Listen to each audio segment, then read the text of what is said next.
Okay, hi guys, and welcome to the stream. Welcome to the discussion with my dear friend Keith from Chicago Reacts. We are here to talk about the amazing topic, which is female custodies. And I talked about this, I think, yesterday or actually the day before. Made a special video about it. The Emperor talking with Gilliman. If you want to watch that, it's like a little animation. And of course, Keith here found out about this actually from my own stream. So, hi to you, Kit, and what do you think about this development that we have?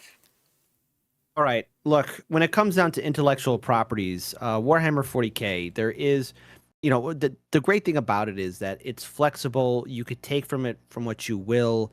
But there are set rules and guidelines. And what I was trying to come to terms with when in regards to this announcement was, okay, why now? Apparently, the writers were giving subtle hints to the idea that there were female custodians, but the question that a lot of diehard fans are saying and that is, where have they been? How come no one's mentioned it? This is something that's fundamentally important, especially during the Great Crusade. I'm pretty sure all the custodians at one point did either introduce themselves or take off their helms, at least in front of all of the Primarchs at one point in time. There was the point of relaxing, and there could have been at one point like, "Hey, there's a girl in our group," but and even then, the lore is that it was taken from all the sons of the High Lords or the noble families of Terra. When you do such a game-changing moment like this, it kind of puts a little bit of a chill down my spine because I'm thinking, okay, are we looking at the same effect that happened to Star Wars, Star Trek, Doctor Who, Marvel Comics, and a lot of other intellectual properties that are trying to pander? And when you do try and put in something like female custodians, are they just there now to push aside all the other great and accomplished female characters from the Warhammer 40k universe? Because I look at this as a little bit of a slight against them because now there's a female custodian. Okay. Are you trying to say that she's the bestest, the badass, the fighter of them all, like someone that everyone should flock to for leadership? What about all the Titan pilots? What about all the Knight pilots? What about all the Adeptus Mechanicus women who are also in the lore? What about the admirals, the generals, the commissars, the planetary governors, or regular, or is it at the Sisters of Battle, the Sisters of Silence? These are organizations like all across the Imperium. There have been standout women characters who have played a major role in the lore, or either that were characters that the whole audience enjoyed. And I'm wondering, okay, when you start putting out female custodians, are you trying to bring in more consumers? But Warhammer 40k, it kind of draws you in. You kind of find it, and in this rush to kind of make it mainstream, how much are you trying to set up something that's designed only for appeasement that really doesn't have the fan base or the lore community in any of its consideration? Now there are female custodians. Does that mean there's going to be female space marines? And if that's the case, well, then where the hell have they been for so long? So I'm 50-50 on this. I mean, okay, I get it. If this is what the writers wanted to do, they did a piss poor attempt to really kind of integrate them in. When the Primaris Marines came around, and stop me if I'm ranting too long, but when the Primaris Marines came in, the consumer community of Warhammer 40k gave their opinions, but I like to think that generally over time people did come to accept the Primaris Space Marines, or the fact that the Primarch Gilliman came back, or Lionel Johnson, and there's the talk of the Silent King. Eventually, people accepted it. Like, okay, but it was to be expected. Like, the lore has to push forward. But when you put in this kind of pebble on the road and a skateboard's going to go over it, people are going to get knocked down, wonder what the hell. This comes out of left field. And as a consumer, I think what really pushed people away wasn't the fact that there was there was the lore, but it's more of the response that Games Workshop did towards the community, and that was starting to block people on social media, talking down to people, or dismissing their concerns, or either that their criticism, their constructive criticism of such a game changing situation.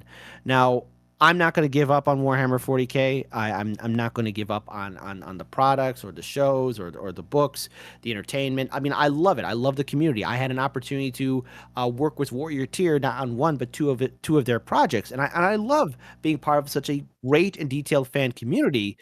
It's just more of okay, Warhammer, okay, Games Workshop.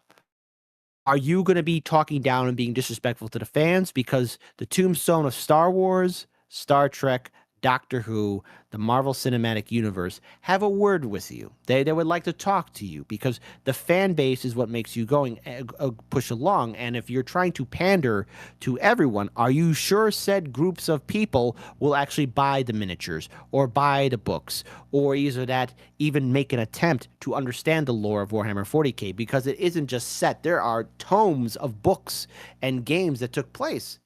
And if you're not going to respect the lore, the community, or either that, you're going to do such a ham-fisted attempt to bring in something earth-shattering, I really have to call into question what the writers are doing and who is actually leading them. And there was a point that Luton said in his video, because I watched a lot of people's videos on this, and Luton did bring this up, and I found it to be very interesting in regards to if Warhammer 40k, if there was to be like a mainstream TV show like Henry Cavill's thing, how much of are you prepared to censor out of Warhammer 40k? Because it is a brutal, grimdark universe, and yes, there are battles. The Imperium is a horrific government.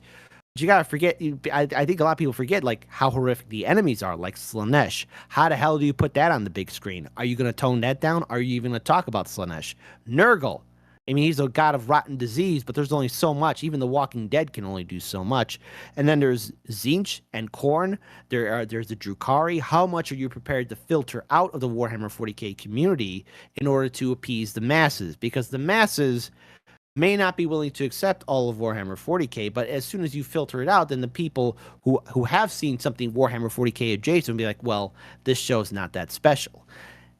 That's what I'm concerned about. What kind of Pandora's box has been opened? And maybe I don't know. The community has been pushing back, and I think for the most part, a lot of people are just saying no to it. I don't know how the rest of the audience feels, but I feel I feel like this is just out of left field, and it's not a correct pathway for any of us to, or either at Games Workshop to be on, because if they keep on doing this, and if their action on social media is an indication of how they're going to treat fan criticism, it's a recipe for disaster. Oh yeah, absolutely. And I first want to address something like, I mean, we have to address a lot of things. Bricky also said stuff, which I didn't Yeah, actually expect. I want to say something to Don't Care in the chat. Hi, Don't Care. Actually, this is an original image. What the AI thought that it's a good representation of a female custody. So it's an original image made by the AI and myself, trying to figure out how a female custodian will look like, because some of the AI that I use, they cannot actually make Warhammer stuff, and it's very hard to make them make that. So this is like a compromise. It doesn't really look like a custodian, but it has to be something original, just how I decided to do. Otherwise, I just have to put somebody else's art there, and I try to avoid that. So yeah, that's to the question of Don't Care in the chat.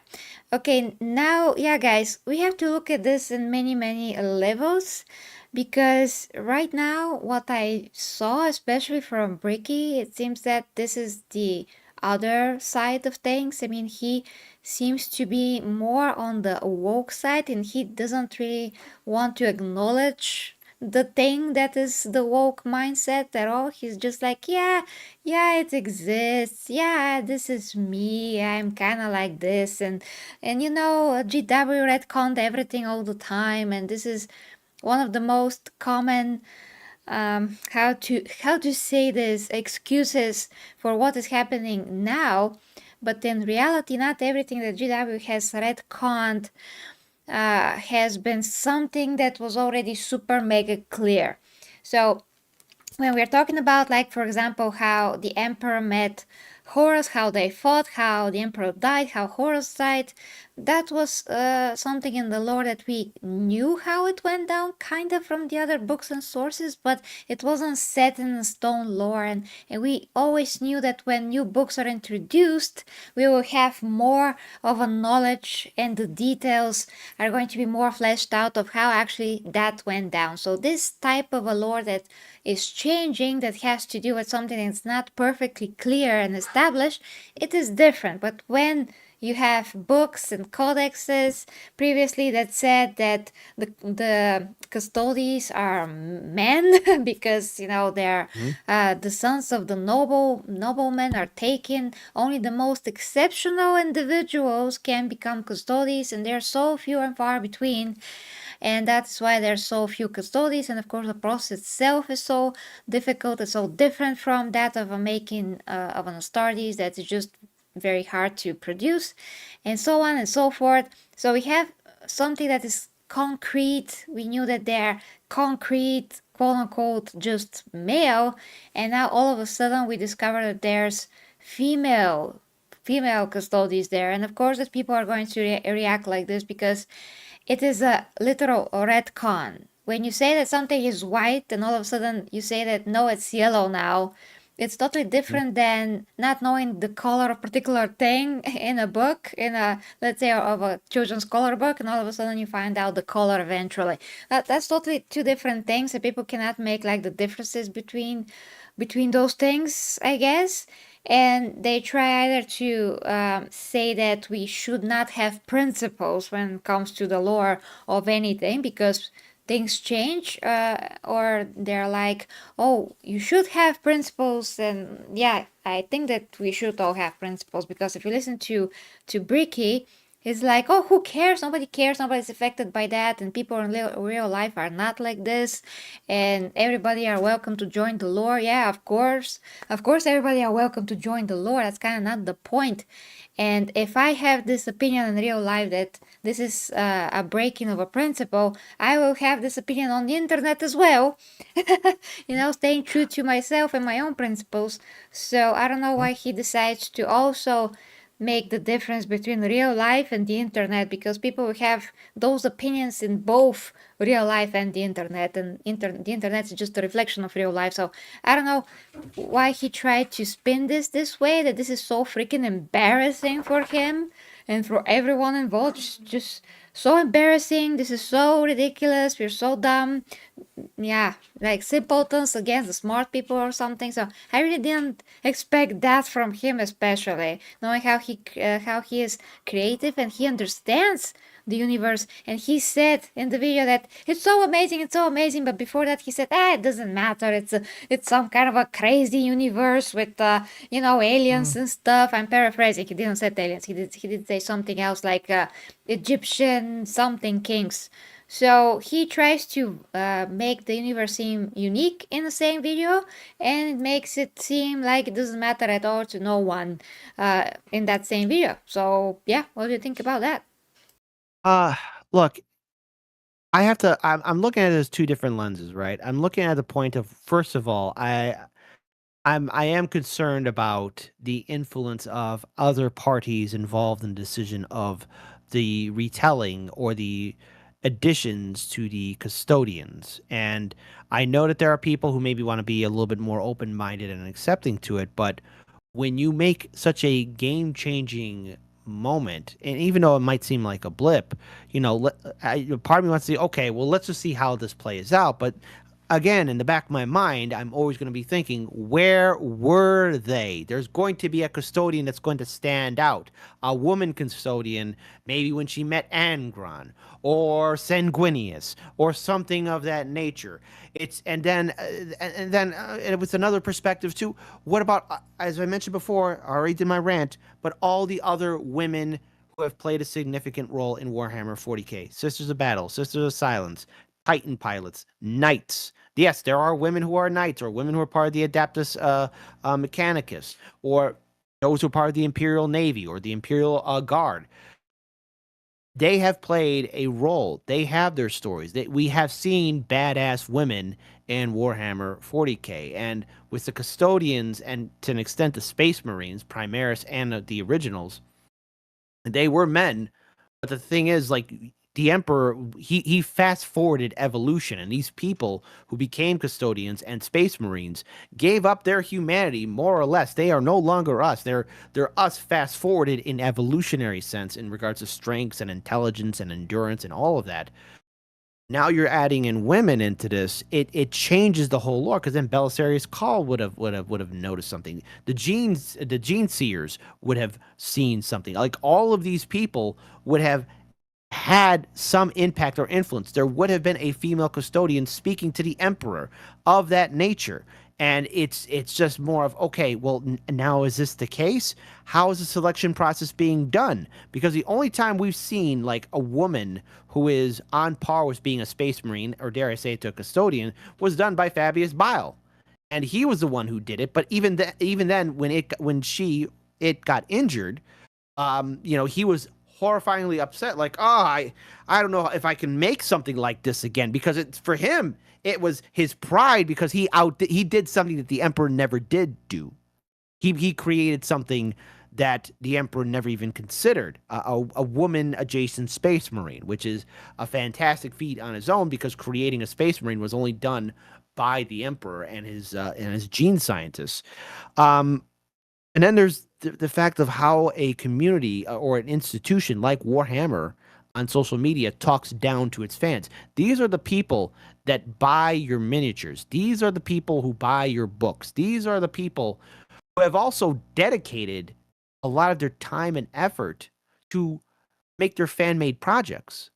And you've reacted to them, and we have watched them, and we look at them as wonderful pieces of art and a love letter to community. And what did Games Workshop do to a lot of these fan creators? They dropped the hammer on a lot of them. And when you do that to a community, people could say, well, maybe I'm just done with you. And if Games Workshop wants to take that gamble, I've noticed one thing. Games Workshop Warhammer 40k fans are very dedicated to their lore. It's not like Star Wars or Star Trek. They are more mainstream. And when those two IPs are falling, Games Workshop will feel it. And you have people saying, well, I'm done with my subscription plus. And there was something else I wanted to bring up too. You brought up like a change in lore. For a long time, it was always considered amongst the community, did Angron and Sanguinius fight at the Battle of Terra? There was always that talk of did they or didn't they? Did they fight and then they go to the respective sides? We found out later that they did fight and Sanguinius won. Because that was always up in the air. Like, who, like, okay, did Sanguinius and Angron fight? Because there was a talk of him fighting Kabanda, that was there. But fighting Angron, there was always that whisper. Did he or did he not do it? Did Angron defeat Sanguinius? Did Sanguinius defeat Angron? Were they evenly matched? We got an answer. And I think that was satisfying to the community, those who are fans of Angron and those who are fans of Sanguinius. I think it was a story well narrated. You did a reaction to that audio book passage to it. And I was taken aback by just how detailed and outstanding that story was. And I was like, okay, that's the lore. That's the story. They actually fought. Well done, Games Workshop. Yeah, one of the best fights that I ever read. But then you have woman custodian. Where were you? It's understandable why there's a fan base, and I think a lot of Warhammer 40k content creators, those who talk about the lore, you really got to look at it for, okay, well, people may not be willing to accept this because there was always that general rule of, well, the custodians were all men, the Space Marines are all men. Now what comes next? And if people do want a Warhammer 40k show, maybe on Amazon, Netflix, Hulu, whatever, do we really want it now? Do we really want it to be mainstream? Because I might not be on board for that. Well, first, what comes to my mind when you say, when were you, yeah, I mean, basically, GW do not realize that by saying that there were always female custodies and they didn't justify it the way that they did integrate other things into the lore very seamlessly, this is totally the opposite. This is not seamless. And now it turns out that basically female custodies are nothing because they never participate in anything major. that ever happened. So by creating female Oh, custodies, they're saying, oh, they're no one. Because they were nowhere in the history of 40k. So basically, yeah, we have them, but they didn't do anything. So they are making them a lot worse by introducing them than if they were damn. never to exist at all. So once I did. again, I muted my mic. Such moves only prove to be anti-female instead of female. All of the things that anything that is not justified that you can consider forced is always Oh my against god. what they're trying to force. So it's against female characters in general, basically, because they're saying, "Oh, but they didn't do anything." I didn't Oh. even think about that because if they weren't at any of these major events, then how do you shoe in how awesome they are as custodians? Unless, I mean, there's recently all these new Marvel movies or shows coming out and how I guess these new replacements to the Avengers, how they're doing their own more serious, bigger adventure that's better than what we saw in Endgame or in Infinity War. It's like, well, wait, Infinity War and Endgame were multi-billion-dollar movies that have forever left an impact on cinematic history. So you're telling me now, Games Workshop, you have to write a book about one of these female custodians' great feats of strength. Like, what are they doing? The fact that you brought that up, like, where were they at? If they're nothing, if they were always there, and then we never saw them, there's a whole bunch of retconning or either that retelling that Games Workshop now has to do, or you have to tell an original story of one of these custodians, one of these female custodians doing something without making her look like a Mary Sue, because a custodian is far more powerful than a Primaris Space Marine or a regular Space Marine. They can do superhuman feats. They could not only can they jump real high, they're as close to demigods to the Primarchs as it can be. Like they're the only ones that could possibly maybe go toe to toe with a Primarch, and then that's it. They even gave the Emperor a hard time because Horus was able to turn a couple. Oh, wait, spoilers. Sorry, I shouldn't say that. Oh, yeah, no worries. Well, Don't Care says, weren't all Custodes and Sisters of Silence involved in the battle at Eternity Gate, or what it's called? So there were female Custodes, the battle in the Webway entrance. Well, okay, we can assume that they were, but since that was never written, GW has to go and write female Custodes everywhere that there is Custodes. At least a lot of the places. Otherwise, they serve freaking Mhm. no purpose at all, and they don't have a history at all. That is what it There, turns out. there is something else here. There is a process of making a custodian. So there's one benefit I will give, maybe, but this is gonna sound so wrong. It's gonna sound terrible. So I apologize for this in advance. But okay, the custodians are by far the examples of human perfection. All right, they're right underneath the Primarch, so they are the best of the best, the most physically fit, the most athletic, the most knowledgeable. Like they are humans what every human should strive to be. They are the most alpha of alpha, the giga of gigas, the sigma of sigmas, right? They are the best of the best. So, in the process of making a custodian, would it be possible that maybe while having a foothold or either at controlling the battle nearing the Eternity Gate, like perhaps maybe some of the female custodians are used as, I guess, breeders for the custodians so they can make natural born custodians to replace their numbers, because that is a story of what else, because time in the warp moves differently. So hey, here we have a brand new custodian born in the warp. His mother and father both custodians, but I mean I mean, do we want to add to that? I mean, does Warhammer or Games Workshop want to even talk about that? I'm just shooting this from the hip here of what else they could do, or the purpose of a female custodian. Because if it's like 90% of them are men and 10% are women, or is it at 95 or 5%? What are they doing? Whose households are they a part of? What is their overall objective? Well, This the only way for a female custody to work is not that, because to be a custody, automatically you have to relinquish all reproductive stuff. That is what the That's right. Astartes are also doing. That is one of the key things about the custodies and the Astartes. One of the common things that they have, that they we'll forget all distractions and all reproductive stuff that normal people are dealing with. So they cannot reproduce. That is in the lore. And then for the female story to work, you have to make the process, which is very secretive. So that is what GW have, kind of like a safety net when it comes to the creation, because it's very secretive. So you don't know if what they're doing gene wise can actually turn a woman as strong as a man. You don't know this.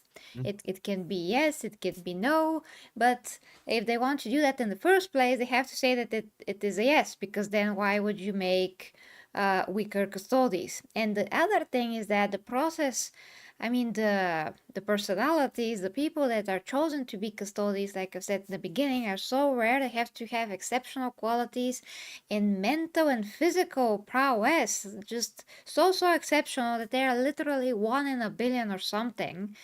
And that's why there are so few Custodes. So even that kind of cancels it out. I mean, you can have a woman that has exceptional mental prowess, that is better than most people in general, not only men and women, just in general.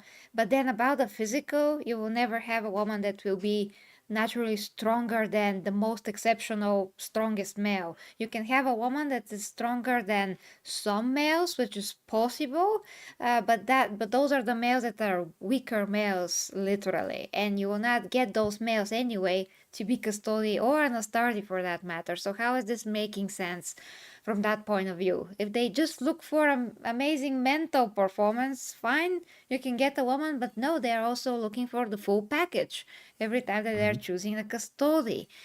It's something like that when you're choosing an Astardi, but not to that super mega giga extent that you need to Mm-hmm. have when you're choosing a Custodi. So this falls flat on its face. Now they have to reveal how the Custodis are made and make it less secretive in order for them to explain how this is even logical and justifiable to that extent, because they need the best. They don't need the weaker men or the Yeah. weaker women. They just need the best. That is it. It's not even about the particular sex. It's about who the heck is the best. And if that's particular men only, then that is what Custodes will be. Just simple as that, really. Games Workshop didn't think this through. 'Cause now they have to give away the big secret, the secret sauce. How are custodians made? We know about the gene seed. We know about there was a secretive selection process. How do you do that now? Because when you put yourself in that situation, Games Workshop, then the fan base, the lore community, we're gonna want to know. We're gonna want to know why this was the case, how this can be achieved. Can there be I guess women custodians, because I guess can there be, like, now there can be, but how is that possible? And why was there an exception made then for the custodians? Because now what were the second 11th Primarchs women then? Is that where we want to go? But I mean they've been dedicated, but however, to be clear, they both have been indicated as men, brothers. So and that's been said so by the other Primarchs, unless they do some sort of crazy thing where the Emperor just makes them forget. Um, oh my goodness! And then of course you have women Astartes too. The whole process has been said by the Lord that it's done. It is designed for the male to become a space marine. And is this a way also to replace the Sisters of Battle? Because when you look at the Sisters of Battle, I mean that could be very off-putting to, I guess, the masses, the regular people, because they're very fanatical to the emperor, and they view themselves, all of them, as his brides. Like they are subservient to this one man, and you can't have that in writing anymore. I guess you can't have like somebody and by the way, again, I'm not condoning the Sisters of Battle or their doctrines, but that's who they are. They view themselves as brides of the emperor. They're servants and mistresses of the emperor. They're there to fight for him and his name. Is this a way to have something else, maybe not have a sexualized version of the Sisters of Battle? Because you notice also in Hollywood that there's this uglification process towards like protagonists and characters and women, and people like to look at pretty things. I like to look at pretty things. I like to look at pretty stories and everything else. I don't want to look at something ugly. I'm gonna turn away I from mean, it nobody because does what? in general, except a lot Yeah. of people that have a lot of complexes, you know. I mean, the people that suffer some kind of an insecurity that they cannot go over, so they project that to other people. That's the issue that we have today. That's why we have these movements that ruin everything, because Hmm. they like to project their own fears and insecurities to other people and like to forcefully, uh, make all of us accept different things. That we can accept them without the forcefulness, the forceful nature of it. It just depends on what Yeah. we are talking about. Of course, there's some things that are not healthy to be accepted, clinically not healthy, but that's another topic. The point here is that, yeah, I mean, 40k was very out of these things so far. And 40k, like you said, there's Nurgle, there's Slaanesh, there's so many things that they have to stay true to the universe in order for them to Yeah. show those things on screen. They have to not shy away from whatever 40k is. Hmm. And that But that's you, essential to keep the but then they universe can't. pure. They But just then, can't but then afford here, that. yeah, and not only that, but look at also the corporation that not only controls Disney and other intellectual properties, they also have an ownership in Games Workshop, and that group is called BlackRock. And BlackRock has had its hands in all the pots, and they are the ones who control the finances and money. And you've got to appease them because BlackRock is a very big institution in regards towards entertainment and what is seen by the people. It's BlackRock, and I think there's another one too that controls a lot of Hollywood studios and production companies and everything in between. Games Workshop, if they want to go mainstream, they will have to neuter so much of Warhammer 40k. They could, in theory, maybe tell a story, but it's going to have to be behind a paywall be, or really make sure that hey, young kids can't see this because you cannot show Slaaneshy's realm because it's in there with nothing but excess, drugs, and well, other controversial stuff. Same thing with Nurgle, same thing with Khorne, same thing with Tzeentch. I mean, these are chaos entities. They're not good guys. They are chaotic entities who torture human souls. Okay, that's as polite way as I could say it on YouTube without us getting banned or anything like that. Then you have the orcs and their horrific blood drive. I mean, people view orcs as comedic. Um, don't confuse their comedic moments for stupidity because in their simplicity, they're able to bring in much destruction. They are a brutal species to come across. Then you have the Necrons and the Drukhari. These are factions that do not hold back their punches and will make lives for regular human beings absolutely miserable. How do you even present it on the screen now? How do you even tell that story without so many people or the media saying, "Oh, this is such a controversial thing. We got to cancel it. We got to," or either that these writers got to get fired. And as soon as you have the media saying, "Well, this needs to be changed," or "This isn't right," or "This is problematic," a company will turn itself inwards to get rid of the quote unquote problematic writers or people. And those are the people who are dedicated to the lore. You had Star Wars, for example, you had people who were dedicated to the history of the Star Wars universe, and then they get fired. They get removed or replaced, and then the Star Wars lore drastically forever changes. Yeah, that's something that Bricky said, that Star Wars problems were not about the women or the wokeness, but it's about the writing, and that GW also has bad writing. And I'm like, when did GW have bad writing? I mean, not all books are perfect, but for the most part, it's very good writing. I'm very impressed with some of the Warhammer books, especially some of the new ones and the Horus Heresy latest books. I don't have many complaints, really. That's another topic, though. I want to address something. Hi to Sean Evans Hill. He experiencing a serious lag in the stream. There's no issues with the stream. I'm getting full 10,000 kbps, and there's absolutely no indication that the stream has any issues. So yeah, the internet is awesome. Um, Fine on the Steam connection side. Anyone who has experienced issues with the stream? Yeah, so I hope that the serious lag disappears. Maybe try a different browser or something. But yeah, everything is fine for now.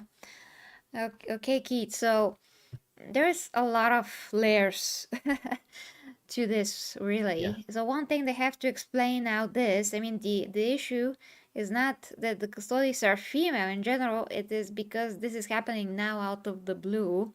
And then the other issues, of course, that GW decided to uh, lie about it and say that that was the case all the time, which it wasn't.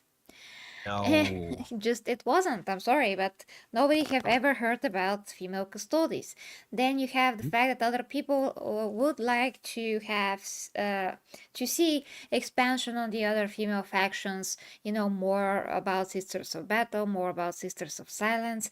Why they're not getting the attention that they deserve? That's what I meant, and so on. So all of a sudden we have an established faction, the best of the best, and we are giving them females, women in their ranks, without any explanation and integration in the lore. Thus showing that female Custodes, if they do exist, they have no role whatsoever in the 40k universe. So thanks GW for introducing new female characters and making them totally useless. And continue. Uh, um, yeah, well, and by the way, another person in the chat mentions even Lord of the Rings did that too. They got rid of the Tolkien scholars who understood the lore of Lord of the Rings. And Yes, that was okay, horrible. How horrible yeah, is and that? yeah, it ruins the whole legacy, and that's why Amazon really had such a terrible first season. Was wow, I even forgot the name of the show. I forgot the Rings name of the of Lord of the Rings Power. show. Oh, Rings of Power. Okay, wow. Yes. And made Okay, I'm getting senile. Galadriel a Karen. Don't you forget it. One of the Yeah, funniest Galadriel, things ever. who's yeah, I mean I get it that she's an elf and I know that she would be a warrior, but they turned her into something that is non-existent. They turned the decomposed Galadriel into this and Nagin so Nelly. now A and now Karen. and will these female custodians be acting the same way? That's another thing too. Who's going to be writing these Oh no, characters? no, no, Who's going to no. be telling their story? Are they going to be like this Lord Commander must be replaced? Gilliman, you don't know what you're doing. No, hell Lionel no. Johnson, you don't know what you're doing. You need to step aside, Lionel Johnson. You need to step aside, Gilliman. Hey, look, we found Vulcan because we know what we're doing. Vulcan, why were you hiding? Vulcan Dorn, Or to quote the amazing here's your hand. Galadriel, the amazing Karen Galadriel, I have a tempest in me. Horrible. Oh, watch. The Emperor finally gets off his golden throne. Emperor, we saved you, but as a man, you do not need to be running the Empire. We ladies are going to girl boss it here with our own council. Uh, He's gonna be like, oh, Awesomeness, girls do it. yeah, no, girl. According to boys, girls get it done. That's not how things were, you know? I mean, when I used to watch Xena, once again, I have to bring out Xena because she's the perfect example of a strong female character without shoving it into your face. She was that from the very beginning, but she respected everyone. She respected the male characters that she interacted with. She respected whoever deserved respect, no matter if it's a woman or a male. She had Right. amazing women villains, male villains, Caesar himself, and that was amazing exchange of wit between those two. And she even had one guy in the sixth season who was extremely clever hunter, and she had to do a lot to outsmart him. So there was always a challenge to her. She died. She rose from the dead. She was never a Mary Sue. I mean, where is that? Where is an amazing female character that makes you cry and laugh and everything else, next to any other male character? And in the same time that she can beat everyone, she can also lose, and it will be justified. It will I make know it. I know it's sense. wrong. Where is that? And I know it's wrong because here's the thing: Xena, as a character, I know for a fact the character Xena would probably pummel me half to death. Okay, she's a performance fighter. She knows what she's doing. The problem is, at least in today's writing, in today's Hollywood, in today's production companies, that Xena also had her moments of being vulnerable, such as crying or losing to a man, or being vulnerable to a man, or having intimate relations with a man. Now we know that her and Gabrielle were close, but Xena was able to be more diverse with her emotions, and she was just not this badass person all the time. She had her own she had her own moments where, she was in the dark, where she was in the void, and not when she was when she was evil, or either that was a warlord, but also like when am I doing the right thing? Oh, I failed these people. I love this guy. I love Gabriel. Like, she had these moments of being a person you could relate to. Like, oh, geez, I'm sorry that person you cared about died, Xena. Or Xena, don't be too harsh on yourself. There's only so much you could have done in an impossible situation. Other people would have been broken. In today's Hollywood, the woman character, the protagonist, the girl boss, cannot be shown as weak or as incompetent or failing or being vulnerable in any form, because they have to be perceived as nigh invincible. And you could thank people like Kathleen Kennedy, for example, for promoting this narrative of this unstoppable person. And there have been that pushback from a lot of people in mainstream media. Well, what about Sarah Connor or Ellen Ripley?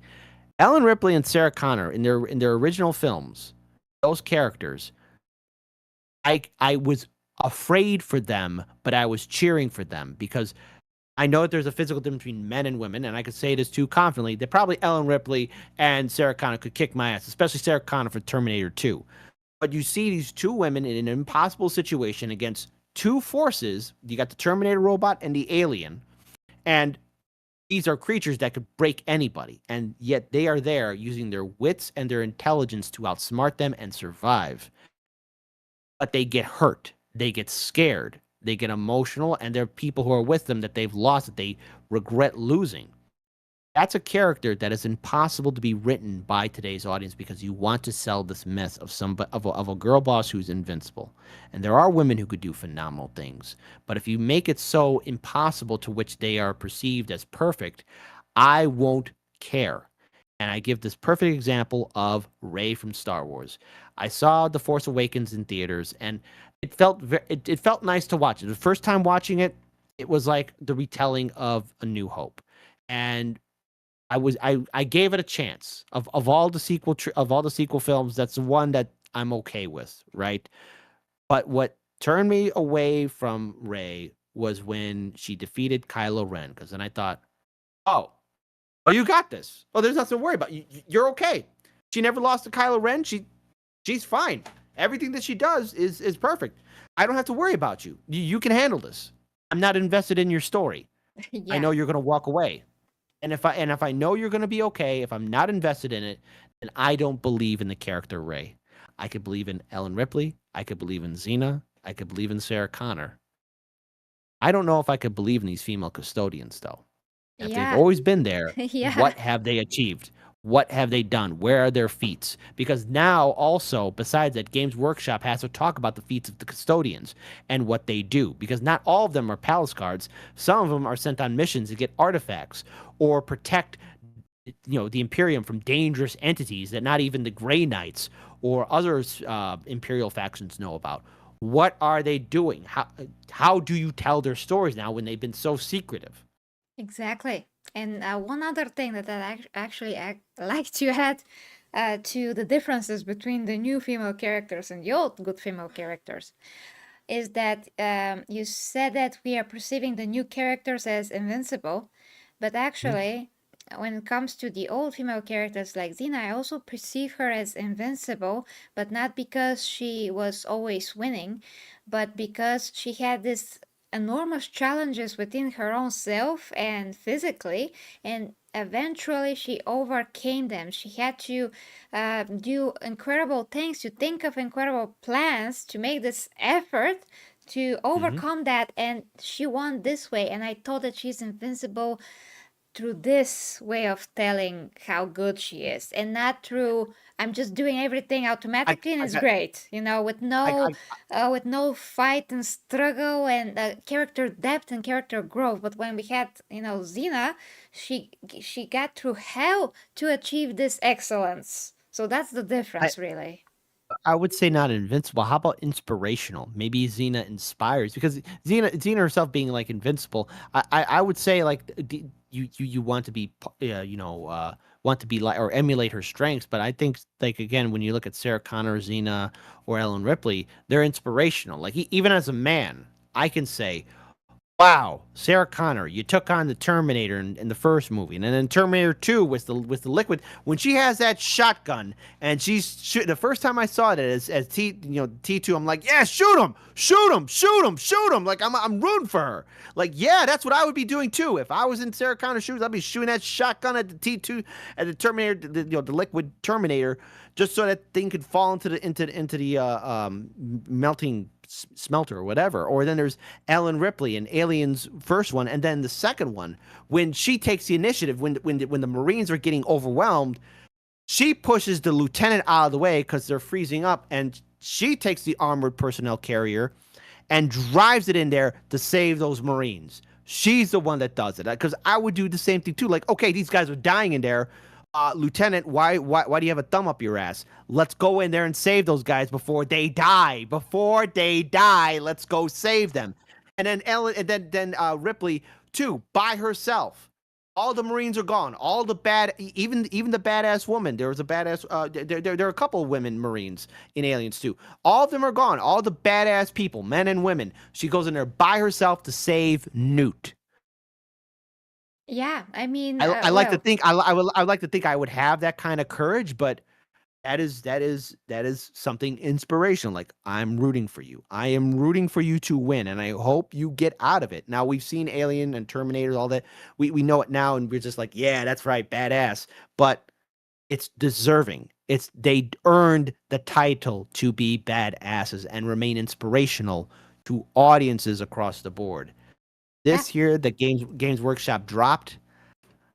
Convince me, sell it to me, Games Workshop, because now your writers have to work double time. And what you did on social media will resonate because people saw this before through Star Wars, Marvel Comics, DC Comics, Star Trek. If you're going to be giving people the middle finger, they're going to spin your eye back and then slap you right back around too. You don't get to insult your fan base, and the Warhammer fan base is very vocal and dedicated to their stories.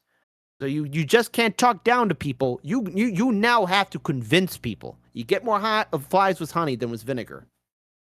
That is the case, yeah. Okay.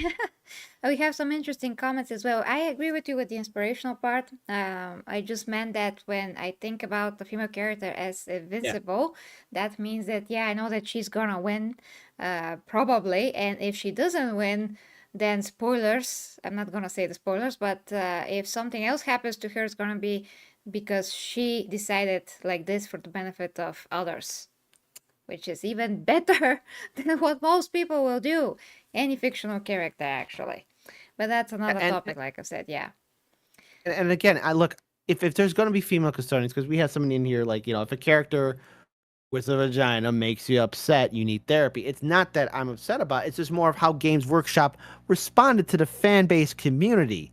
They could have done a better job not only introducing a female custodian or is it at preparing the community for this, but more importantly, taking the criticism and not getting emotional or banning people because there is a large Warhammer 40k community. It's very interconnected, and this will stay with people. So now Games Workshop has to sell it, sell the story, their feats of strength and everything else. That means there's a lot more that they have to reveal about the custodians. Can they do that job?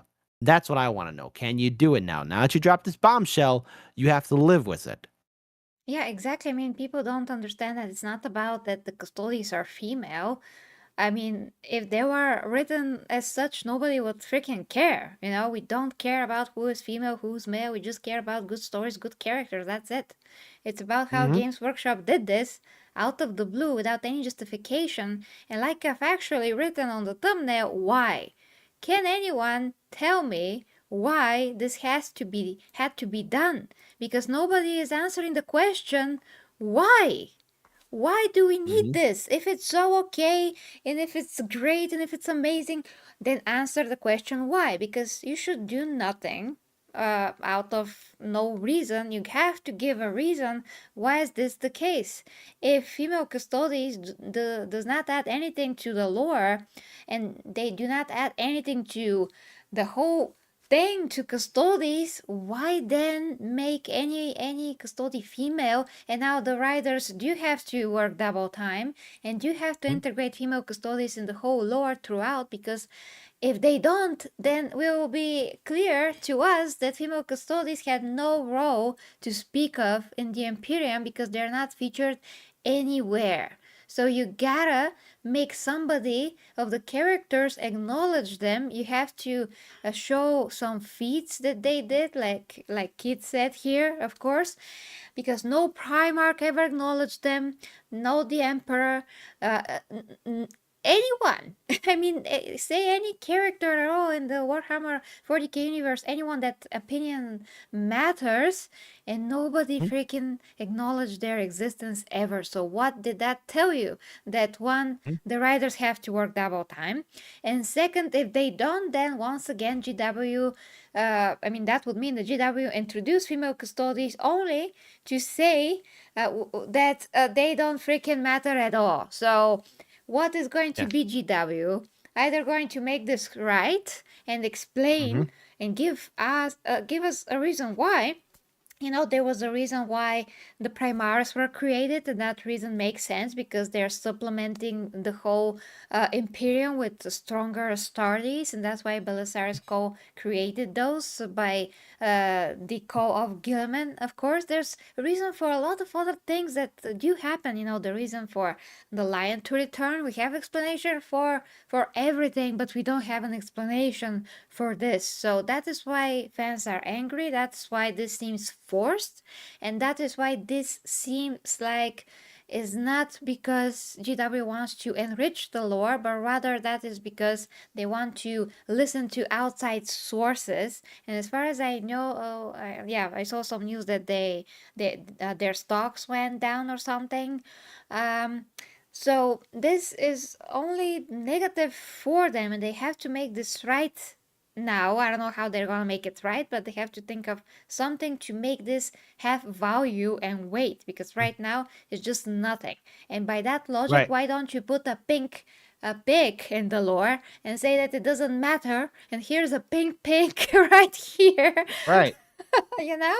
Yeah, I also want to bring up something here too. So Sujad says, I hope I said your name right. Sorry if I got it wrong. Says, every mention of custodian starting in 1987 has them as men, and he mentions BlackRock and Vanguard. And BlackRock and Vanguard, yes, that was the second one. Those are the two corporations that got their hands in all the pots for entertainment, especially here in the United States for all of our media. So if they have ownership over that, there's probably some pressure from some people there saying, "Oh, we want to expand it, do this, do that." And then to James, you're asking why not? Do people need questions when women show up? When you have established lore showing that the custodians and space marines since 1987 were always identified as a brotherhood or men, that's just how it is. This is why people kind of like, well, wait a minute. There's so many tomes and books and articles about that being established. It just can't upend on itself when that's what the lore has been. And then Games Workshop, they also have these miniatures. Who's going to buy women custodian miniatures? Like maybe Henry Cavill because he has a custodian army. But are you expecting now women, like a lot of women, to take time out of their day to paint these models? Because making those models, it takes a lot of time, effort, and energy. You're painting it, you're I customizing it. know, I Yeah. know. Here it How is, the custody, my and it, and it, custodies. and it's absolute and it's wonderful work of art right there. How many other people on the planet, 7 billion humans now, how many of that population of women are going to take time out of their day to do this? How many are going to be dedicated to being part of that consumer base? Are you appealing to people that will never buy your product? Because Warhammer 40k has only attracted like a lot of people who are into the grimdark fantasy or military strategy or horror or cosmic horror or space travel or adventure. And it's kind of a niche group. And while it is expanding, because I didn't get into games Warhammer 40k through the miniatures, I found it through a book in Saddam Hussein's palace when I was stationed in Iraq. My first tour in Iraq, we were stationed in the Green Zone. There were a whole bunch of library books, not from Saddam Hussein, of course, but like books that were donated by charity groups. And there was a Warhammer 40k book that I found. And I was like, okay, wow, this sounds interesting. And that was in 2005. And I've been involved in Warhammer 40k ever since. So it's just, how are you going to tell this story? That's what you got to do. Well, I have something to say. Well, my Custodes are not finished yet, as you know, but they're close. So you have to, I mean, yeah, of course, how many women are going to be in the lore? Well, here you are. I mean, here I am. I do not need, shockingly, to have more female characters for me to get into anything. Because how am I then a fan of Rambo, the Terminator, Conan the Barbarian, and lots of other male characters in male-driven movies? I never thought that they're male. I'm just like a fan of the character, the movie. I don't need female characters to be a fan of anything. I mean, I love female characters as much as I love male characters. Doesn't make any difference to me. It's not more of an incentive for me to get into anything. I mean, damn, I'm playing male characters when I'm playing an RPG game. Mm-hmm. I prefer to play male characters. It's just I prefer to watch the male figure on the screen and to put big armor on the male character. That's very cool. I would love to play Lara Croft just the same, but when I'm playing like an RPG where you can create your own character, I'm playing most of the time with male characters, just what I prefer to see on the screen. That is it, Right. really. I mean, it's not about even attracting female audiences, because if a woman is not a geek, she's not gonna become a geek now because there's female No, characters in something. If you are a geek, you're a geek, and that's it. You can like a lot of things that are considered male. That's because you're precisely. a geek. I'm a superhero fan, movie fan, gaming fan, Warhammer fan, a Star Wars whatever fan. I don't need my gender to be involved in this at all. Wait, there's something else. I gotta find this actress's name here real quick. In the Underworld film series, her name. So Kate Beckinsale. Kate Beckinsale, right? She was part of the Underworld series, and she understood the lore, and she had fun playing that character. And she was a strong woman character, right? But she had a character arc, but she understood what the story was, and she went along with it. Some of her actor and actress friends went to her like, okay, wait, what's going on here? Because sometimes you also have somebody who needs to be involved, actively happy with the project. Henry Cavill loved doing The Witcher, but he had to correct the directors and the writers so many times about when they were screwing up the story. The death of his horse, they wanted to turn that into a comedic scene. He was like, "No, I don't want to turn that into a comedic scene. I want he's connected. You've talked about it, okay? Everyone has done a video talking about how Henry Cavill had to change so much, and it's just not being dismissive to changes, because there's always changes, and sometimes a new change is welcome. Like there are some great things that Warhammer 40k has brought in that are wonderful changes. But when you are going to start pandering or making a joke out of a thing, it's insulting the original people that made that IP profitable in the first place. That goes to the men and women that's been with Warhammer 40k before the quote unquote social justice people came involved in it. And Warhammer 40k isn't for everybody. All right. It is set in a grim, dark future. There are some things that even make a lot of Warhammer 40k veteran lore experts kind of wince with, like, oh, yeah, Slaanesh. Oh, the Maculaba. Like, I don't want to talk about that. But yeah, that's how crazy things could get. And that's just scratching the surface. For people who want to interject these changes of like a woman custodian, are you prepared to see that woman custodian get tortured by a Slaanesh demon? Are you prepared to see that woman custodian get turned inside out by a disease from Nurgle?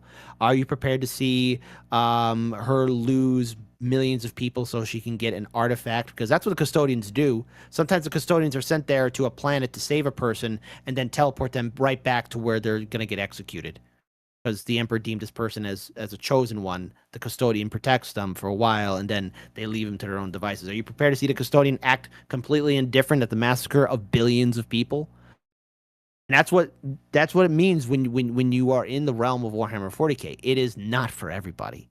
And it's not to talk down to people. It's just, are you prepared to really see a science fiction adventure area go full on chaos where there is brutality and war, forever war? Although, whenever stories are told, I mean, you don't have to put Custodes in such situations. It's not necessary.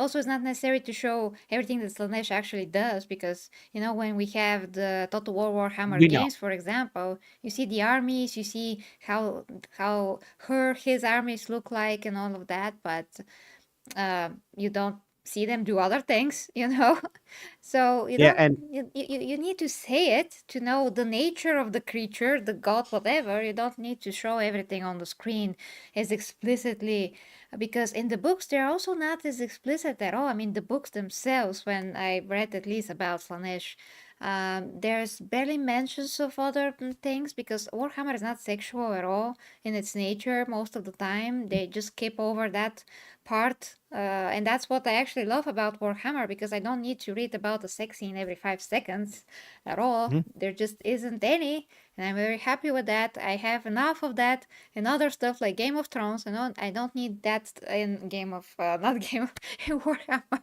at all. mhm. Warhammer is just so much about the war, so much about the intrigue, the emperor, the other factions, the aliens, the chaos in general. It's never about specific depravities.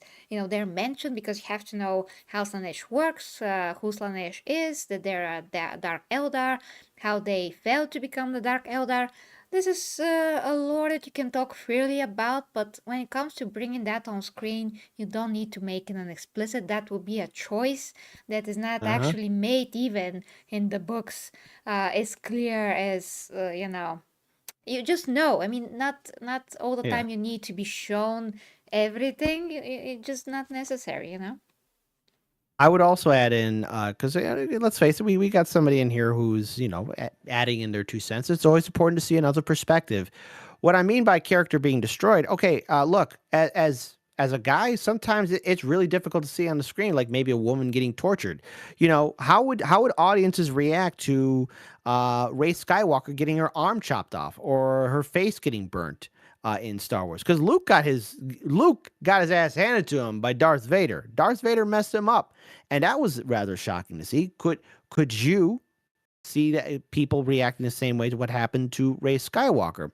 Or either that, how would people react to maybe Gladriel getting demolished by orcs? Like, no, literally getting a warhammer, no pun intended, directly into the chest, and her ribs, or having long-term physical damage, actually getting in the battle and getting hurt, or either that dying. And it's something a lot of people, normal audiences, will have a problem seeing, and it just can't be put in there for shock value. If this is the main protagonist, the character, it is difficult to see. And with a custodian, who are supposed to be these imperfect beings, even they have lost. And in the grim dark future of Warhammer 40k, in that setting, there is no filter. There is no safety switch. It goes all in. And sometimes the imagination, it's all depending on who's reading said book of what will happen to said character if they get caught by the orc or the Tyranid or the Chaos Gods. Just and when you add in such a earth-shattering thing and then have the same company talk down to the fans, of course there's going to be pushback. Which is why there are so many content creators right now giving their 2 cents about the custodians and them having women in it. Yeah, even people that never heard about Warhammer. I mean, I don't know if bigger YouTubers ever heard about Warhammer. And by bigger, I mean people that don't usually cover Warhammer. Not Luton, of course, who's huge, but he's covering Warhammer. I heard that whoever, how was his name? Damn it. The Quartering were covering this, but I haven't watched his video yet Mhm, about what happens. But he's usually will say something of the sort that, this is, of course, is not right, maybe. I have to mhm. watch to know. But in any case, guys, I don't know why we just don't look at the facts, you know? That is why I also put principles in the title of the stream, because do we want to have principles in our favorite things? Do we want to have some value to what we love? Because if we don't have principles, where is the value of what we love? You know, if some principles are not kept, like for example, yeah, bringing stuff in the lore that were never there and not justifying them being there. That's pretty freaking important. Like I've said, Mhm. then by that logic, you can just put anything in there and say that there's fairies now in Warhammer, 40k. Why don't you bring something from Warhammer Fantasy into the 40k that never existed in the 40k? You know, so you have to have some kind of a continuity, some kind of a principles. Yeah, some things could be retconned if they're explained well. I mean, the comic books, that happens all the freaking time. You know, they said that Mhm. Wolverine had his claws not being from adamantium. They always were like bone claws, and they decided to make that later on, that he got them through an experiment, something like that. Just an example. My friend Logan will know all the details about that. But yeah, I don't know why we just don't look at the facts. I mean, it's not Yeah. about men, women at all. It's just about principles here. It's just What principle. what I also want to add in here too is now that you have women custodians, like will they be sold separately for the custodian branch, or will they be their own little army set? Because who's going to buy that? Because then that's going to compete with the Sisters of Battle army set there too. I don't have a miniature army of my own, but how Games Workshop? How are you going to do that? How's that going to impact your sales? Because now you could be, you know, shooting yourself in the foot or introducing something that maybe people won't buy. How much resources are you spending and bleeding away for a product that maybe that might not sell? Yeah, I mean, I actually covered a lot about the female space marines thing before, and it came out that some of the writers do wanted to put female space marines. There was actually like something like a concept models of them, but That would be a then bad idea. the higher ups back then said, "Oh no, nobody will buy those, so we will not make them. They are not going to be part of the lore." And then fast forward till today, GW said that there's no physical way that female space marines could be created. We're not talking about Fabius Bao doing stuff. We're just talking about the regular official way of creating space marines. So they established that. So now if they also decide to change and retcon that, that's gonna be even a bigger shock. I mean, in terms of a bigger retcon, because to say no, there's no actual way to create female space marines, but they're still somehow there, then what are you doing then, Games Workshop? I mean, if this was the reverse situation, it's gonna be as odd as it is, if Space Marines are only female and you decide to say that all of them out there, half of them are male, that's still gonna be very out of the blue if you do not make a very good case for it, because Mhm. if everything has a reason to exist, that is it. To have some weight, to A have some rhyme and reason. value, has to have some reason. If you don't give the reason, what the heck is the point, really?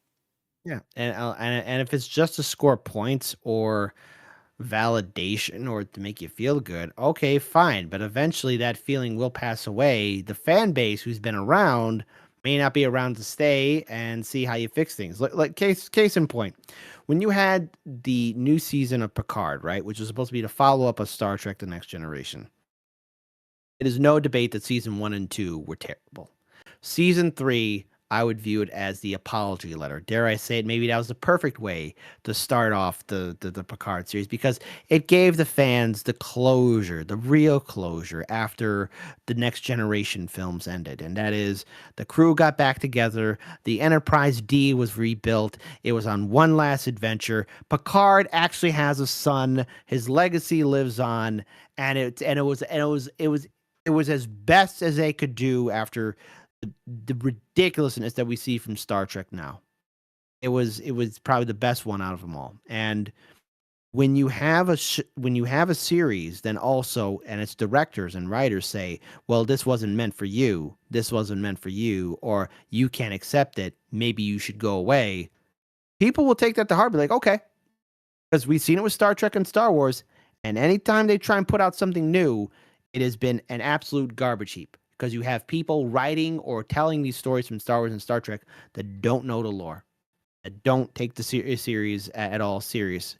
And then when you have even Henry Cavill had to deal with people for The Witcher saying who were laughing at him talking about the story, like, no, this is what happens in the lore, this is how things are in this story. And when you have writers laughing at you, or either that the people who are supposed to be telling the story, it tells me they're only there for their career, not there to tell the story of the passion or the art of what you would find in Witcher or Star Wars, Well, Star what a Trek. downhill career then. They don't want a good career, Yeah, I guess. yeah. If they Well, decide to well, actually, disrespect the well, wait. original Wait, things.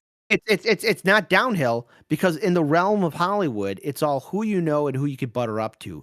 It's failing upwards. Kathleen Kennedy should have been let go years ago, but she failed upwards because she probably knows where all the bodies are buried, allegedly, or either that she knows all the deep dark secrets of the people in Lucasfilm and Disney.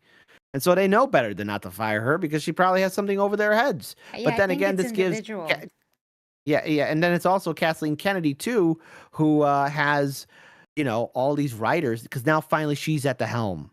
She's at the helm, and she gets to tell the story she's always wanted to tell, and they're terrible stories.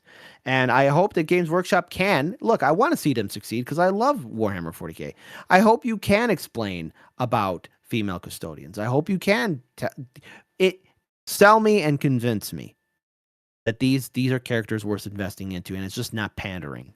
Yeah, but what I meant is that now The Witcher is a laughing stock, and those It people is. are Yeah. probably not gonna get any new show after that. I mean, Oh, they will. They will. They probably will because they probably know somebody. It's Hollywood is one big circle jerk, I unfortunately. mean, we both seen the examples of up and down, so who knows? Mhm. I mean, those Yeah. people that created Game of Thrones now they have this new show. It's based on a Yeah. Yeah. Chinese novel, The Three Body Problem. Uh, People that read the books are complaining. I mean, they took years to do that, so who knows? Who knows? Yeah. Um, but okay, the point All is right. that the Witcher people lost all the good, all the fans. The ratings dropped, and they obviously have failed. So that's what I meant. Now I want to address something quick in the comments because the comments just piled up so quickly we can't address everything. But something that Artopera said: "Evil cannot create anything new. They can only corrupt and ruin. Good forces have invented or made." That is by J.R.R. Tolkien. Thanks for that. It is actually super wise thing that everybody just overlooks at all. I mean, like altogether, but it is universally true. So this is what I wanted to say. Kit, something else that you want to Well, address? well, I know because right now even my phone's a buzzing of so many people who are uploading content right now about the reactions or the thoughts of. And yes, I actually did a reaction to the custodians. I got to submit it in still, but I hope for the best. I hope for the best for Games Workshop, and I hope that they also realize what kind of mistake they did to their community on social media. You just can't be blocking people or just dismissing them because they are addressing legitimate concerns. This is your consumer base. These are people who've been with your brand since probably day one, maybe at a young age or whatever. Treat your fans with respect and treat the lore with respect. And if you keep on doing it, Games Workshop, if you keep on pushing this envelope, yeah, you might lose everybody forever. And then what was once Games Workshop, Warhammer 40k, Warhammer Fantasy will just be nothing more than a footnote. Oh, damn it. I saw something about Westworld. I actually do want to address some of the comments real quick. Hmm. Warren B says they will look at the people who created and ruined Westworld. They are now working on Amazon's Fallout. Oh, damn it. Well, Westworld is a very long story. I mean, the first two seasons, especially the first season, actually had so much meaning that I just can't begin to explain because you have to have read many books that you never heard of to understand the hidden meanings in Westworld, but then everything fall apart, and then they kind of turn it back on. At least the surface level of the story was restored at the end, but they canceled the show, and yeah. And now I haven't watched Fallout, so I don't know what they did. So they had potential. The Christopher Nolan's brother and his wife did that. But yeah, I don't know what they did with Fallout. People say that they love it. So it's a long story on its own. Arthur Repo said the funny thing about adding those women to custodians when lore didn't deem them important enough to ever mention or lore about them added. Someone said it nicely. They just added them to get ESG up, and yes, this is what we also said, that it seems like they just devalue them before they even introduce them, because there's nothing ever mentioned in the lore, and no main character ever acknowledged their existence. So yay for female Custodes, but no. So yeah, it's actually very disrespecting women, how he said. So yeah, everything that has to do with today's mindset about female characters is actually disrespecting female characters. That's the thing that nobody gets. That you are disrespecting them. You're not putting them out there to celebrate them. You're disrespecting them the ways that things are done today. And if you look back, like we said, how things were done before with Ripley, with Xena, with other female characters, there's so many others that were so pronounced and so great, but now everybody like pretends that they did not exist or whatever. Like Jennifer Lawrence, who said that she was the first. She was the first. Uh, What? the first female action heroine on screen was Jennifer Lawrence in the Hunger Games, and I'm like, excuse me, Jennifer freaking Lawrence, what are you talking about? Your movies Mm-hmm. are kind of recent, and before you, there were so many other female characters that kicked major butt.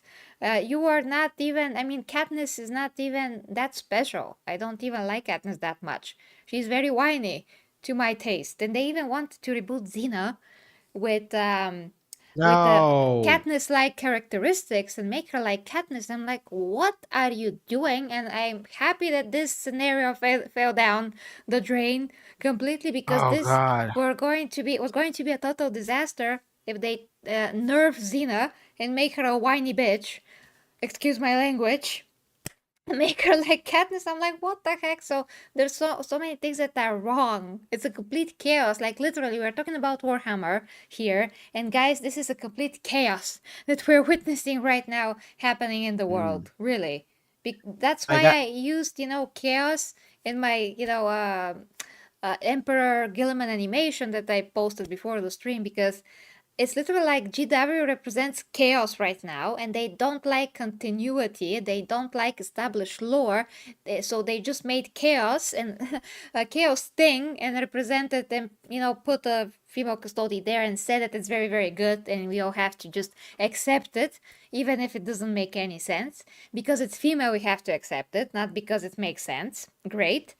And then if GW wants to be mainstream, because they do want to succeed, they do like more money, they have to have some kind of a order and continuity. They have to say that some things are canon, and not be like, no, this is true now. The emperor is on the golden throne, but in the next 5 minutes, he can stand up and just be alive. How? you know Yeah. why you can't just do things like that if you want to be in the mainstream. Like Star Wars, like everything else, you have to have some kind of a continuity and order. That's it. End of story. Otherwise you just people are going to be confused. Warhammer is already so complicated and so long. It's longer than any other universe that we know. It's longer than Dune. It's more complicated than Dune. There's more characters than anything else. People have to be like, oh my gosh, how I'm going to get into this universe? What's the first thing that they have to read? Oh no, oh no, and they're just gonna quit. So it's important for whatever Henry Cavill is doing to have an established something, because otherwise, not only we that are already fans are gonna be confused and put off by whatever it is, but also the people that never heard of Warhammer, that Mhm. have to have this somehow in a digestible way presented to them, they're going to be like, oh my gosh, I just cannot do this. I'm just gonna go and watch Star Trek or Stargate or Mhm. something. I'm gonna quit before this starts. So they have to be One very, thing, very careful with this. another thing I want to bring up here too, and that is Games Workshop. I want you to be very careful just how you handle things going forward because recently I just found this out 5 hours ago, and if some of these articles are like either 22 hours old, 2 days old, but Disney Star Wars box office profits failed to cover the costs of buying Lucasfilm. So that means when they bought Lucasfilm way, way, way, way back in like 2015, something of that nature, they haven't been able to recover their losses. That's what happens when you disrespect standing lore. Because Star Wars, it was literally before Disney bought it, there was a lot that a clever studio company could have done in the retelling of the story of Star Wars, or either that making those books come to life. And of course, they'd have to pay royalty to the writers, which is again, corporations are cheap. They only think about short term profit. But these were golden gooses. That Star Wars was a golden goose. There was a tome of lore and stories that they could have told. Games Workshop, you're not in that situation yet. But from here on out, now you got the task of dealing with the fact that female custodians exist. If you can tell it, if you tell it properly, fine, go ahead. Tell it properly. But you better respect your fan base because if Star Wars is failing and the most diehard Star Wars fans are not even paying it attention anymore, same thing with Doctor Who, you could end up in that same graveyard. And I don't want to see that happen. I really don't. Oh, sorry, Mike. Me too, because once again, Warhammer is one of those things that were never touched, and we don't need it to be touched. Please don't touch it. Get your hands It, out of it. take your stinking paws off, Warhammer 40k. Yeah, it's perfect the way that it is. As much as some people may find it outrageous or whatever, there's much more outrageous things out there. I mean, anything that is, more towards the sexual side of things, like that old show Spartacus. I mean, I started watching because Xena was there, Lucy Lawless was there. But when I saw what it was and how explicit it was, I stopped watching it right there and then because I was permanently scarred by some of the things that I saw there. I'm just like, I do not need this in my life. I can watch any movie or TV show about the gladiators, but that doesn't mean that we have to have the guts for 10 minutes on the screen, extremely close up, like we're seeing things through a microscope. That is totally for shock value and not for storytelling quality purposes. So no, I'm out of here. Oh, there's a comment for me. Sorry to ping you, but I would love to answer to this. Why is the discussion only starting now? Cadia was retconned, Necrons were twice, Horus dead recently, gender only reason. Bruce, what? I mean, there's some things. I mean, we did touch at the beginnings here that there's some things that GW did retcon, yes, and some of those things was how Horus and the Emperor fought and how they both died. Now in the recent books, Siege of Terra and the last book especially, we got more details, but as I explained, there's huge difference between some things that were muddied and were not clear as day before in the lore, and there are some things that were set in stone already, and they're now retconned clearly. So we have things that are not perfectly clear that are changed, and things that were perfectly clear that now are changed. So the thing that makes this different with the Custodes now is that they were always male to absolutely everyone that were ever exposed to the 40k lore, universe, the tabletop, whatever. We all knew that the Custodes are male. The ways that they're made, the qualifications to be a custody or so particular, it's said that only sons of nobles can become Custodes if they have exceptional qualities, physical and mental, all of that. So this is something that is set in stone in the lore. It is explicitly said throughout the years and years. Whereas the other things, like how the emperor killed Horus and all the other things that we and you also mentioned. I'm not familiar with all the freaking details of the Necrons and all of that, but the Necrons are like newer compared to other things in the lore, so their story is still being written and added to it. It's not the same as just taking something that is so clear as day and changing it like that. So that's why this retcon is different. It's not about the gender, it's about that something has changed that was obviously something else before that. So that is what I can say. Kit? I would say there weren't retcons to those things that he brought up. Those were more expansions and stories. I mean, you could say retcon here and there, but there's also expansion on things. This right here, though, with the custodian, the female custodian, it is a retcon, and it is something that a lot of people are going to be talking about, especially diehard fans. You know, people who I guess hide behind identity politics, and you have SJWs on the left and on the right. Okay, no matter what, you're going to run into snowflakes, no matter what. But when it comes down to people who have been with an IP, okay, and who have dedicated their time, then you have a whole bunch of group of people saying, well, if you can't accept it, then maybe there's something wrong with you, or you should just leave. The fan base was here first.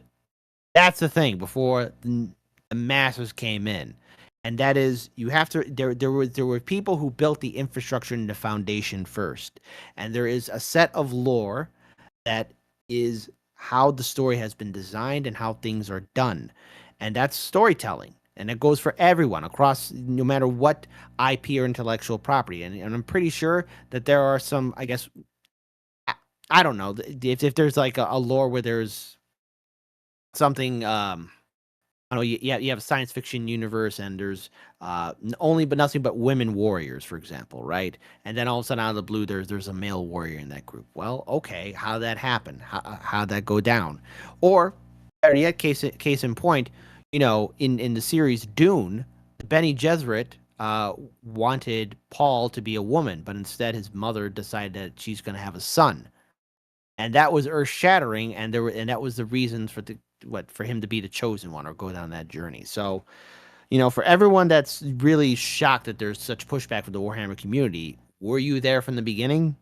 You gotta respect the community, and that's what the IP needs to realize too. Those who control Games Workshop respect the fandom. They were here first. Yeah, and once again, that's a very good example with Dune, because there it was explained why this is happening. It was explained the significance of Paul being this messiah figure, you know. But Mhm. here we are getting some change. I mean, it's not about if, like you said, it's not about if it's a man, it's a woman, it's whatever. It's not about the gender thing at all. It's about that something changed that was already established. That's not the case. That's principle. It's called a principle. A principle has been broken. That is it. That's just about it. It's not about female, male, whatever. But it's also when it is about at the moment this particular case about uh, a male faction now including women. The thing is that it just does not make any sense, and they didn't care to explain it.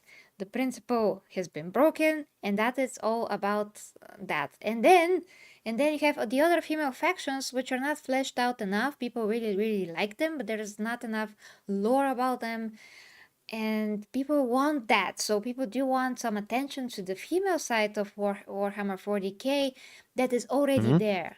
They're amazing. I mean, Sisters of Silence are amazing. Sisters of Battle are pretty unique in their own ways.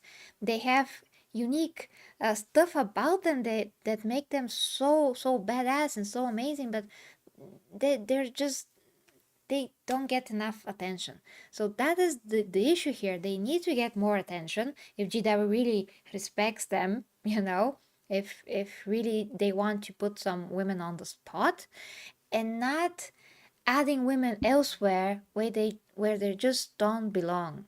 It's going to be the Mhm. same if they add men somewhere where they don't belong. Like all of a sudden they can now make Brothers of Noise, like some people said in the chat it's my previous stream about this. Brothers of Noise, that's gonna be hilarious. I love it.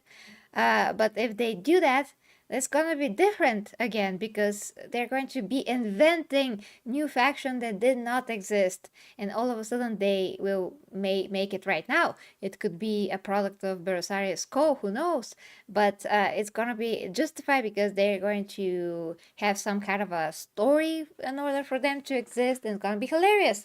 Brothers of Noise, you know. But that's totally different once again than putting a female where she doesn't belong or putting a male where he doesn't belong. Like all of a sudden from the Sisters of Battle there's a guy and he is with white short hair and he is calling himself Jasmine.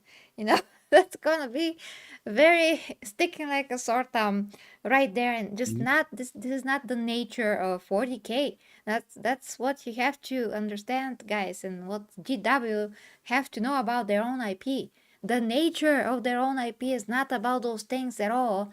It's about having factions that have some functions that actually serve the Imperium and serve the Emperor and serve the story and the richness of the lore. It's not about switching genders all over the Uh-huh. place. Like, what You know, are we even talking about here? not to mention, look, Space Marines, Custodians, they are weapons, and they're not just soulless. Because I see somebody like they're soulless. They're just tools. They have their own opinions. They do have their own thoughts, but it could come off to a regular person that they are just automatic. They're just machines of war. They have their opinions, they have their thoughts, and we have seen Space Marines struggle with their own, moments of doubt. And maybe not so much with custodians, but even then, this would be confusing to maybe people who are brand new to the lore. Imagine, right? And this was done in the Horus Heresy with the Night Lords. I forget what story it is, but I've mentioned this before. There's a woman, an old woman, looking across the Astartes line, and she sees her son, and she's pounding on his chest. I know who you are. I know who you are. You're my son. You're my son. You're my son. And the Space Marine is just there, like, at attention. And Arbites comes by, shoots her in the head, and the Space Marine brother, one of the Night Lords, turns to him and says, "Hey, that was your mother they just shot." And they march. They just move on. That's the Night Lord's novel. Um, No, they're not. But this was before their fall to chaos. But the Space Marines, like, even if it was a woman Space Marine, and let's say they ran into one of their family members, be like, "I don't know you. no, I I, think I don't those know are the anything about Night Lord's novels. There are three novels, as far as I you." Yeah, remember, yeah. and I read them Oh yeah. first before I Oh yeah, read yeah, yeah, anything yeah. else. The Night Lord's novels. I forgot the author, but yeah, the Night Yeah. Lord's novels. Yeah. And so when you look at Space Marines or custodians, they're going to be like, well, even if it's a woman space, even if it's a woman custodian, like, let's say they did run to one of their family members. Let's say they did. I have no connection with you. Oh, you're my mom? Okay. I'm a servant to the emperor. Go away. And, and they will dismiss you. They're not going to be this great empathic character. They're going to be on their own thing. Can audiences handle something like that? Would they even understand it? And it's something that I don't see like a woman custodian really pulling off. Just mm, Well, the other yeah. thing is that Moose here says people wouldn't mind adding things, but when you're changing what is already then, this is where people have problems. Why would they not just create a new subsection of the Custodes or something? Actually, I don't think that's a bad idea, because if they were to say now, oh, we are creating new types of Custodes in order to supplement the Custodes ranks, and they're going to be women, they're going to have some kind of a special thing about them, whatever it is, so we can differentiate them from the other Custodes. That's going to be totally different because it's going to be added now in the current lore, and it's not going to interrupt anything that was before.